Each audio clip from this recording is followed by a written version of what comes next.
You are on a sailing yacht off the coast of Portugal. Flat water, good wind, nothing on the horizon. Then the boat stops answering the helm. You turn the wheel, and nothing happens. You look over the stern into clear water, and you see them, black and white, moving with absolute purpose. 3 of them, maybe 4, positioned around the back of your boat. They are not circling you. They are not interested in you at all. They are working on the rudder. One of them turns on its side, puts its head against the blade, and pushes. Another takes it in its teeth and pulls. There is a sound through the hull that people who have been through it describe the same way every time. A deep, heavy knock, like something structural giving way. Because something structural is giving way. Within 20 minutes, your steering is gone. Within an hour, in some cases, so is the boat. This has now happened more than 500 times. At least 7 vessels have been sunk. More than 250 have been damaged. And the animals doing it are among the rarest killer whales on Earth. This is the strangest wildlife story of the last 5 years, and almost everything you have heard about it is wrong. Let us start with what actually happens, because the detail matters enormously. These are not random attacks. They are extraordinarily specific. The orcas approach from behind. They go for the rudder, the flat blade under the stern that steers the boat. Not the hull, not the keel, not the propeller, not the people. The rudder. They ram it with their heads. They bite it. Some of them press their bodies against it and use their own weight as a lever, working it back and forth until the fittings fail. And then, when the rudder breaks, they usually leave. That is the part that changes the whole story. Once the blade snaps off or the steering goes slack, the interest evaporates. The animals move away. They do not attack the hull. They do not attack the crew. In every single one of these encounters, hundreds of them over 5 years, including boats that sank, not one person has been injured by an orca. Think about what that means for a moment. These are animals that can weigh 6 tons. They hunt tuna. Elsewhere in the world, populations of orcas kill great white sharks and adult whales. If a group of them wanted to harm the people on a sailing yacht, there is nothing whatsoever that could stop them. They break the steering, and they leave. Now the numbers, because the scale surprises people. It started in 2020 off the coast of Spain and Portugal. The first reports were isolated and slightly ridiculous. Sailors claiming that killer whales had disabled their boats. Nobody quite knew what to do with it. By 2023, there had been around 500 recorded interactions. That figure has continued to rise since. At least 7 boats have been sunk outright. More than 250 have been damaged, some badly enough to need rescue at sea. And here is the number that reframes everything. All of it. Every reported interaction across 5 years, across hundreds of kilometers of coastline, has been attributed to roughly 15 individual animals. 15. Not a species, not a population, not orcas as a whole, anywhere else in the world's oceans. 15 specific individuals, most of them known by name and by the shape of their dorsal fins, in one small group off one stretch of European coast. This is not killer whales turning against humanity. This is a behavior that appeared in one tiny community and spread inside it, which immediately raises the question everybody asks: why? Before we get to the theories, you need to know who we are talking about. An orca is not a whale. It is a dolphin, the largest one that exists. Everything you know about dolphin intelligence applies here, at 6 tons. They live in matrilines, family groups organized around a mother, then her offspring, then their offspring. In some populations, sons never leave their mother's side for their entire lives. 50 years old, 6 tons, still traveling beside her. And orcas are one of a tiny handful of animals on this planet, including humans, where females go through menopause and then keep living for decades. That is evolutionarily bizarre. Reproduction is the currency of natural selection, so an animal that stops reproducing but keeps living needs a reason to exist. The reason appears to be knowledge. Old females lead. They know where the food is in a bad year. They know the routes, the timings, the places that still hold fish when everywhere else has failed. And the evidence is uncomfortably direct. Researchers went through decades of census records and found that calf mortality rose in the years immediately after a postmenopausal grandmother died, compared with calves whose grandmothers were still alive. An orca population is not just a set of animals. It is an archive, carried in the memory of its oldest members and taught downward. When the archive dies, the young die with it. Keep that in mind. It matters for everything that follows. Suspect number 1, revenge. This is the version you have almost certainly heard, because it traveled around the world in about a week. The story goes like this. One particular female, a young orca researchers had already cataloged, nicknamed White Gladis, was involved in a traumatic incident with a boat, a collision or an entanglement in fishing gear. She survived it, and she learned to associate boats with pain. She began targeting rudders in retaliation. Other orcas watched her, copied her, and the behavior spread. It is a fantastic story. It has a protagonist, a wound, and a motive. It is also very probably wrong. The problem is that no one has ever documented the founding trauma. There is no record of the incident. It was proposed as a hypothesis, a reasonable one, and then reported around the world as established fact, complete with a villain's name. And when you look closely, the behavior does not match revenge at all. Revenge would target the boat, or the people. Revenge would not stop the moment a specific mechanical component breaks. There is also the detail that makes the whole revenge theory difficult to sustain. Most of the animals doing this are young, juveniles, adolescents. But there is one part of the trauma theory worth keeping, because it is true and it is important. These orcas already had a relationship with boats, a close one. Their main prey is bluefin tuna, and bluefin tuna in those same waters are fished commercially, including with long lines, hooks trailing behind vessels. An orca is intelligent enough to notice that a boat trailing lines is essentially a moving buffet. A tuna already hooked cannot escape. Taking fish off fishing gear is a known behavior in orcas around the world, and it has a name. Researchers call it depredation. So for years before any of this started, these animals had been approaching vessels deliberately, working around the stern, and interacting with equipment being dragged through the water. They were not naive about boats. They were experienced with them. Which means the leap to investigating a rudder is not a leap at all. It is a small step sideways from something they were already doing. That does not make it revenge. But it does explain why this population, and not some other, was the one that found the game. They were the ones already spending time behind boats. If you are finding this interesting, hit subscribe. This channel takes one animal at a time and goes all the way down, with real sources in the description. And tell me in the comments what you think is going on here. I genuinely want to know. Now, suspect number 2. Suspect number 2. It is a game.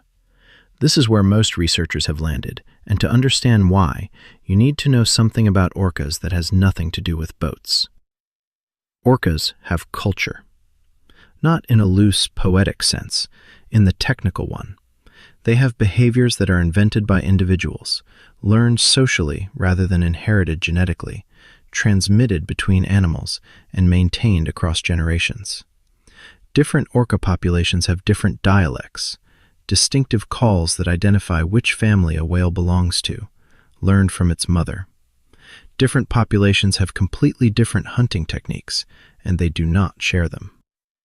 Some deliberately strand themselves on beaches to grab seals, then wriggle back into the water. Some work in coordinated teams to generate waves that wash seals off ice floes. Some specialize in tuna. Some specialize in sharks and remove the liver with surgical precision. These are not instincts, they are traditions. A calf spends years learning the specific method its family uses, and populations living in the same water with different traditions do not interbreed and do not swap techniques. Which means orcas can invent things. And if a population can invent a hunting method, it can also invent something with no purpose at all. If you want to know how far that can go, look at what happened in South Africa. Since at least 2015, 2 male orcas have been working the coast near Gansbaai, an area famous, at the time, for great white sharks. Researchers named them Port and Starboard, because both had collapsed dorsal fins, each bending a different way. They were hunting great whites, and they were doing it with a precision that shocked the people examining the carcasses. The sharks washed ashore intact, except for a small, clean opening between the pectoral fins. The liver had been removed. In some cases, the heart as well. Everything else was left. A great white shark's liver is enormous, a large proportion of its body weight, and extremely rich in oil. It is, calorie for calorie, the single most valuable organ in the animal. 2 orcas had worked out how to open a shark like a package and take only the most nutritious part. The consequence was not subtle. In one study, 14 great white sharks carrying satellite tags left the area rapidly as soon as the orcas showed up. Sites that had been reliable for decades went quiet. 2 individuals with one learned technique rearranged an entire coastal ecosystem. That is what orca innovation looks like when it is aimed at food. Which brings us to 1987 and one of the strangest things ever recorded in animal behavior. That summer, in Puget Sound off the northwest coast of North America, a female orca was observed swimming with a dead salmon balanced on her head. Not eating it, wearing it. Within weeks, other members of her pod were doing the same thing. Then whales in neighboring pods started doing it.